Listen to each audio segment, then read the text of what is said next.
My wife betrayed me in a movie theater while I went to buy popcorn. I am writing this the way I remember it, because when I try to tell it out loud, I still hear the theater speakers humming in my head, and I still smell the butter on my hands. My name is Ethan Carter. I work with the county fire department. Nothing glamorous, mostly inspections, a few real calls a month, enough to make you feel useful.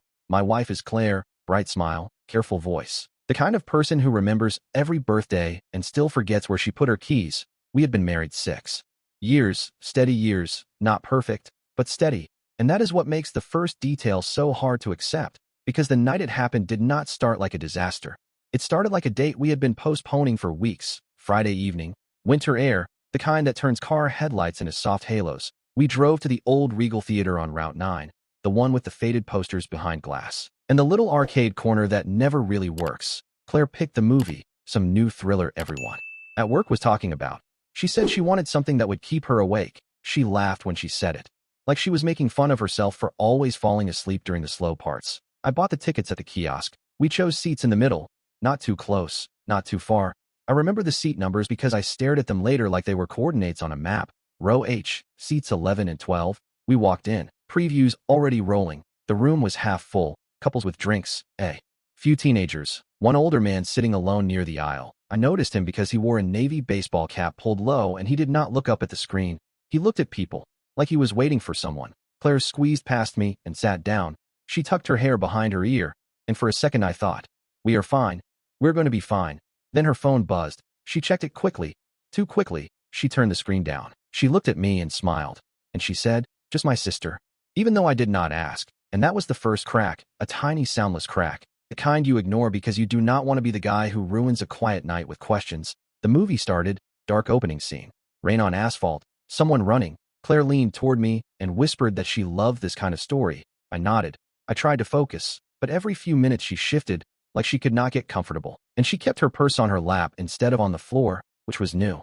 For her, 15 minutes in I got that familiar urge for popcorn. The kind that hits you only after the lights go down. I asked if she wanted anything. She said no.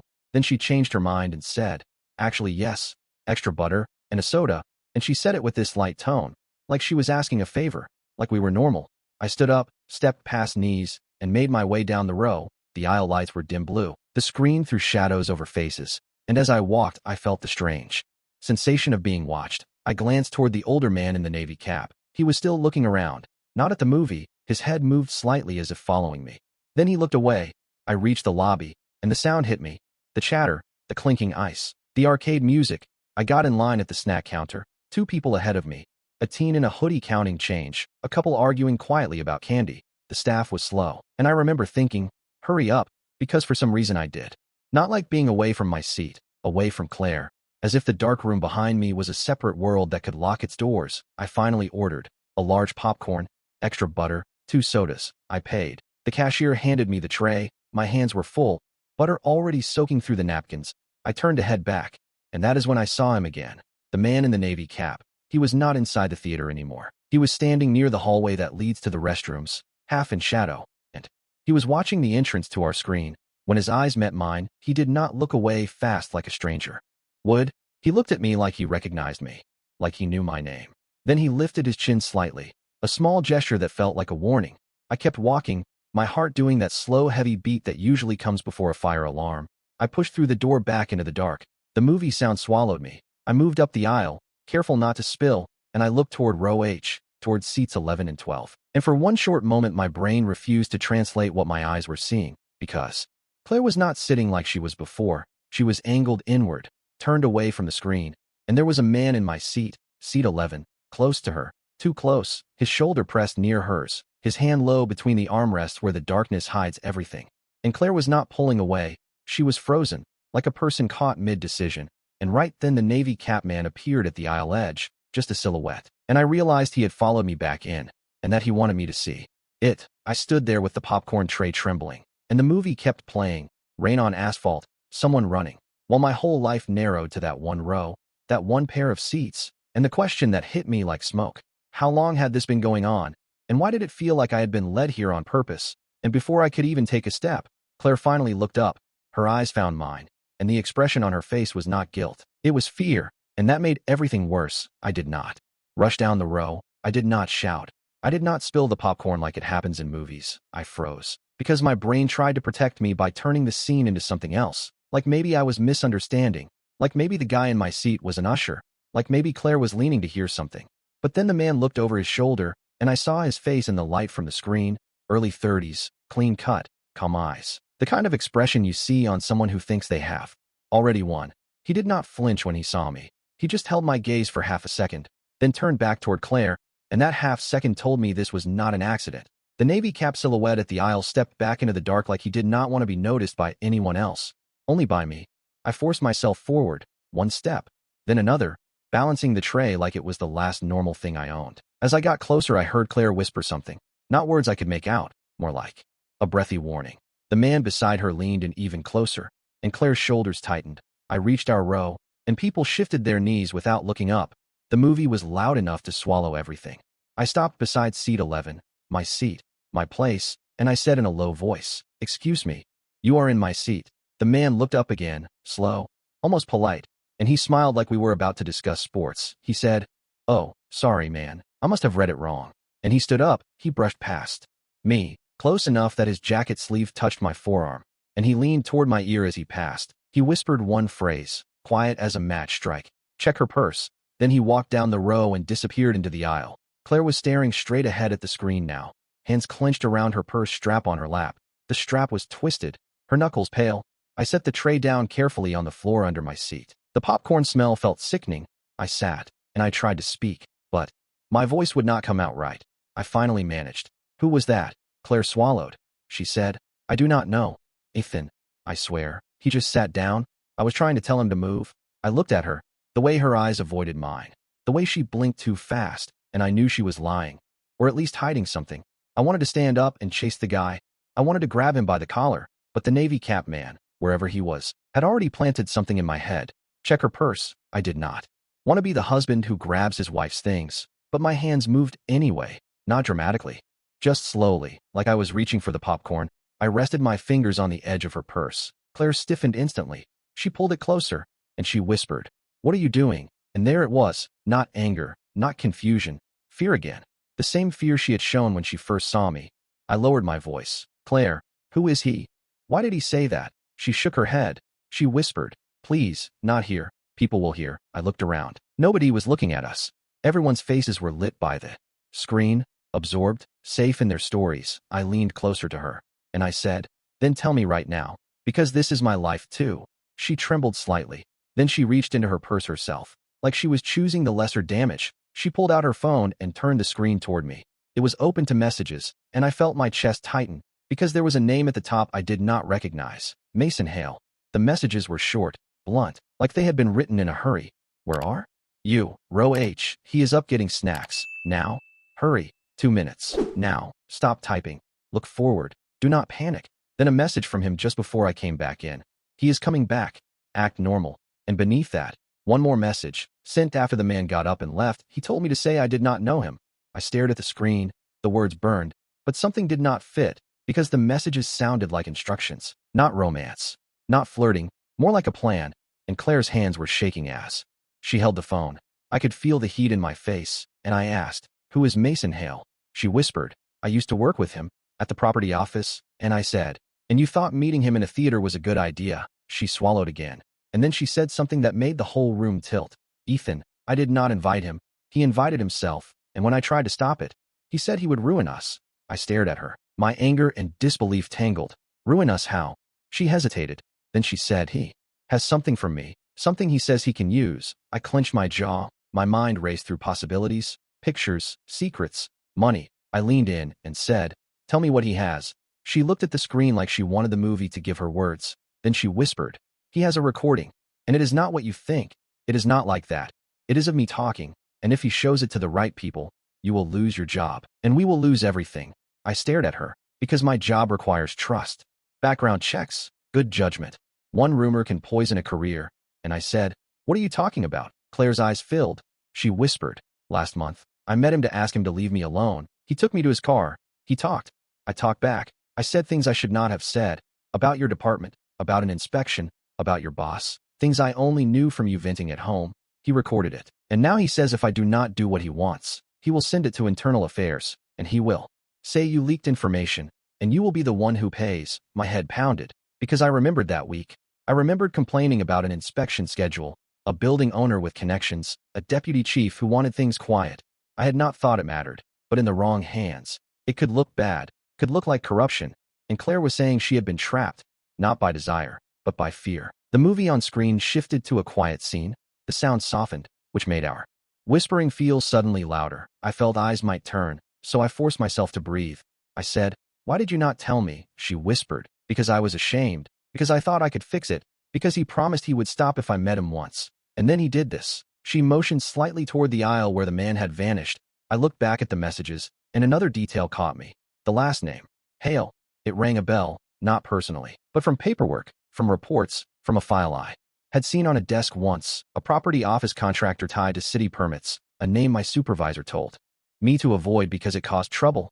I felt my stomach drop, because if this Mason Hale was connected to that network, then this was not just a jealous guy. It was something bigger, and the Navy cap man, the one who had signaled me, was part of it too. My mind jumped to one question: why would someone set up a scene like this in public? Why risk being seen? Unless being seen was the point, unless the goal was not Claire, but me. I leaned close to her and said, "Where is he now?" Claire shook her head. She whispered, "I do not know, but he will be outside. He always is." And before I could respond, her phone vibrated again in her hand. A new message from Mason Hale lit the screen.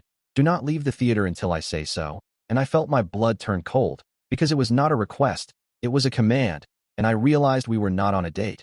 We were inside someone else's plan, and the exits suddenly felt very far away. I kept my eyes on the movie, but my attention was no longer there. Every shadow felt like a signal, every sound like a cue. Claire sat rigid beside me, phone hidden low between us, her breathing shallow. I whispered that we were leaving, not asking, telling, and she shook her head almost imperceptibly. "Ethan, please. If we leave now, he will think I am panicking. He will escalate." I hated that word, escalate. Like this was a business negotiation and not our marriage collapsing in a dark room. I asked her how long this had been happening. She said weeks, not meetings. Just messages, pressure, reminders. I asked about the Navy cap man. She said she had seen him before, once outside her office building, once across the street from our apartment. She thought he was just a stranger until tonight. "Until he followed you," she said, "and warned you."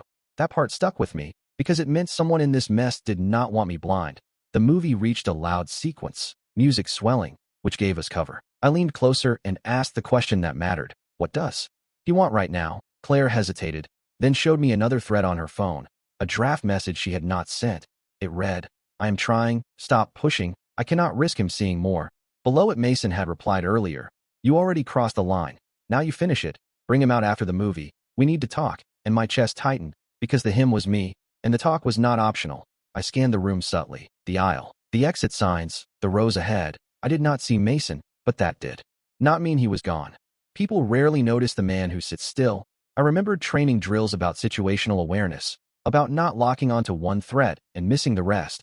I forced myself to widen my view. 3 rows ahead, a woman stood up and left. 2 seats behind us, a couple whispered. Nothing obvious. But then I noticed something small, a faint red dot reflected briefly on the metal edge of the seat in front of us. It vanished quickly, maybe a phone camera light, maybe nothing, but my pulse jumped. I leaned toward Claire and whispered, "Did he ever mention recording tonight?" She shook her head, but her eyes widened, and I knew she had thought of it too. The idea that this was being documented, that the theater was not just a stage but a trap, made my skin prickle. I made a decision then, not to confront Mason directly. Not yet. I took Claire's phone gently, and I typed a message myself. Hands steady from years of emergency reports. "We will talk after the credits. Public place. No scenes. Send." Claire looked at me like I had just jumped off something high. She whispered, "What if he says no?" I whispered back, "Then he is the one who looks guilty." The minutes crawled. The movie climax approached, characters arguing on screen about truth and deception. I almost laughed at the timing. When the credits finally started to roll, the lights came up slightly, and the room breathed again. People stood, stretched, checked phones. I stood with them, placed myself between Claire and the aisle, protective without making it obvious. Her phone buzzed. She showed me the reply. "Fine. Outside by the posters. Do not bring anyone else." I felt a strange calm settle in, the kind that comes when the next step is clear. We joined the slow stream out, and that was when I saw the Navy cap man again, leaning near the arcade machines, arms crossed, watching us. When our eyes met, he gave a subtle nod toward the lobby doors, not toward the poster wall. A warning again. A choice. I squeezed Claire's hand once, a signal, and I whispered, "Follow my lead." She nodded, trusting me in a way that hurt more than anger. As we reached the lobby, I deliberately veered slightly off course, pretending to check a message on my own phone, forcing a pause. I saw Mason then, standing by the posters like he owned the space. No cap now. Confident posture, scanning faces, he spotted Claire and smiled. Then his eyes moved to me, measuring, calculating. But before he could approach, the Navy cap man stepped into his line of sight, blocking it for just a second, long enough for me to take a mental snapshot. Mason's expression changed, just briefly, irritation, maybe concern. So the Navy cap was not just a bystander.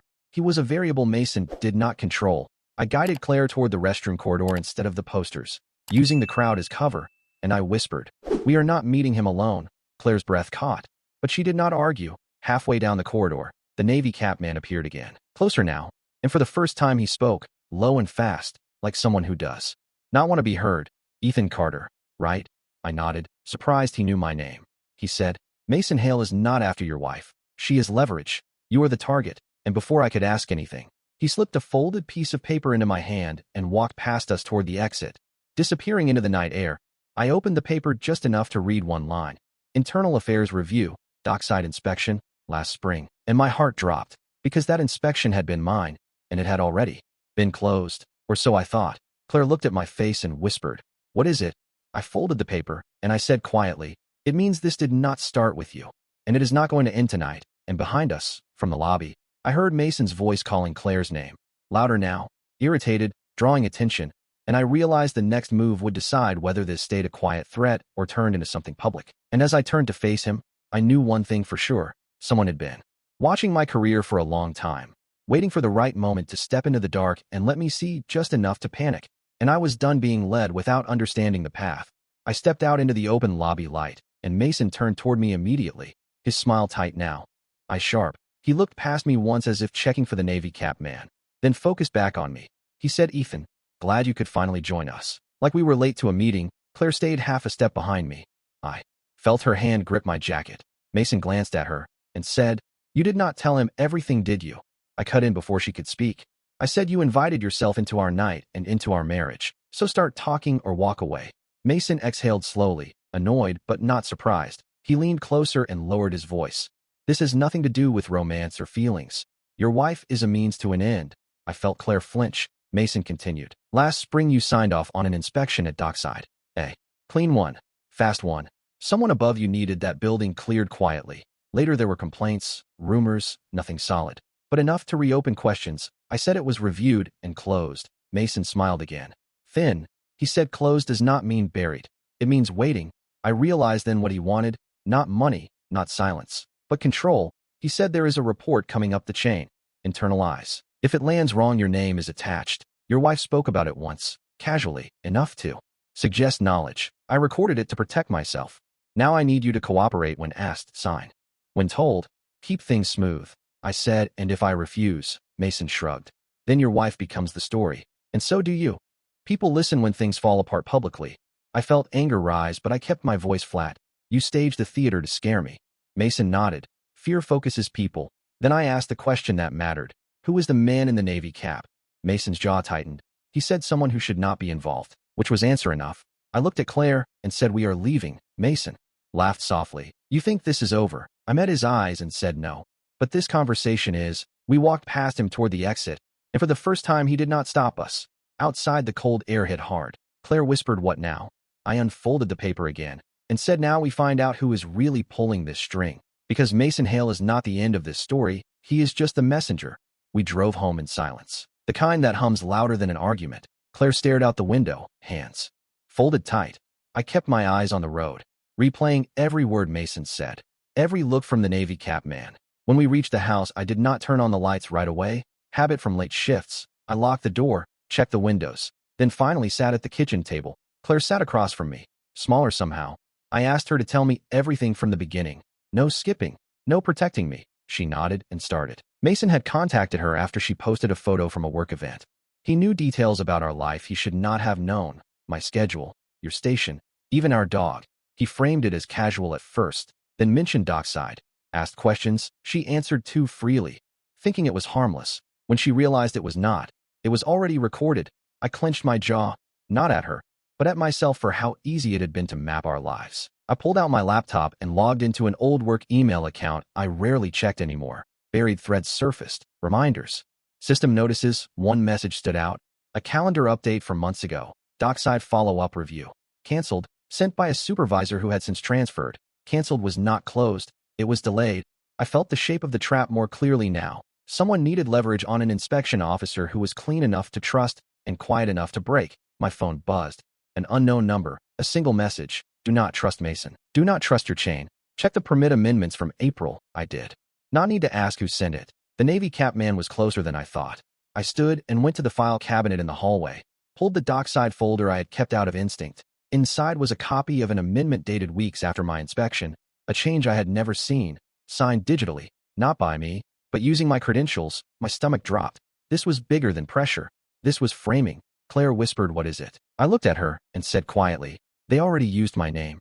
The choice was never whether to cooperate. It was whether to notice in time. And as I said it, another message came in. Last one tonight. Mason is being handled, but the review is real. You have 48 hours before it goes formal. Decide who you are willing to trust. Then the number went dead. I closed the laptop, stood in the dim kitchen, and realized the movie theater had not been the start. It had been the warning scene. The moment before everything accelerated, and now the story was finally aimed straight at me. I did not sleep that night. Every time I closed my eyes, I saw row H again. The angle of Claire's shoulders, the certainty on Mason's face. By morning, the house felt different, like it knew something was coming. I called in sick for the first time in years, not to hide, but to buy time. Claire stayed home too, quiet, present, letting me think. I started with the permits from April, cross-checking dates, signatures, access logs. Someone had logged in as me at odd hours, not from my station, but from a remote terminal approved for supervisors only, which narrowed the list. I printed everything. Timestamps matter when truth is thin. Around noon, my phone buzzed again. Same unknown number. Short message. Do not contact internal affairs yet. You need proof, not suspicion. Meet me tonight. Public place. Your choice. My instincts screamed risk, but the clock was already running. I replied with a location, a late-night diner near the highway, crowded enough to stay safe, dark enough to talk. I told Claire where I was going. She tried to hide her fear. I promised I would not walk in blind again. That evening, I arrived early, sat where I could see the door and the windows, ordered coffee I did not drink. When the Navy cap man finally walked in, he looked different. No cap, plain jacket, older up close, tired eyes. He sat across from me without asking. He said, "You figured out they already used your name." I nodded. He said, "Good. That means you are still ahead." I asked who he was. He said someone who cleaned up after Dockside went wrong. Someone who did not like how it was buried. Mason thought he was running leverage, but he was bait. The real pressure comes from higher. I asked why help me. He said, "Because you noticed, and because you did not run." He slid a folder across the table. Inside were emails, internal, showing the amendment was ordered, not forged. My credentials were cloned to keep hands clean. I said, "This clears me." He shook his head. "It gives you a choice. Expose it and burn bridges, or stay quiet and survive." I looked at the folder, then at him, and said, "There is a third option." He raised an eyebrow. I said, "We control the timing." He smiled faintly, like he had been waiting for that answer. And as I left the diner with the folder under my arm, I knew the next 24 hours would decide whether my name stayed intact or became a lesson someone else would learn from later. The review did go forward, but not the way they expected. I did not rush to defend myself. I waited until the file was complete, until every copied credential and every ordered amendment was impossible to ignore. Then I spoke once, clearly, with evidence. The right people listened because they had no choice. Mason disappeared from the picture, quietly, like someone who had served his purpose and been removed. The dockside matter reopened above my pay grade. Names I had never said out loud were suddenly being said by others. Claire stood by me through all of it, not as leverage, not as guilt, but as someone who had learned how easily silence can be used against you. I kept my job, not because I was protected, but because the truth arrived intact. The Navy cap man never contacted me again. But sometimes that is how real help works. It appears once, points, and vanishes. When I think back to the theater, I no longer picture the man in my seat. I picture the moment I stood up in the aisle holding popcorn, unsure if I was about to lose everything. And I remember that I did not sit back down, and that choice changed the ending.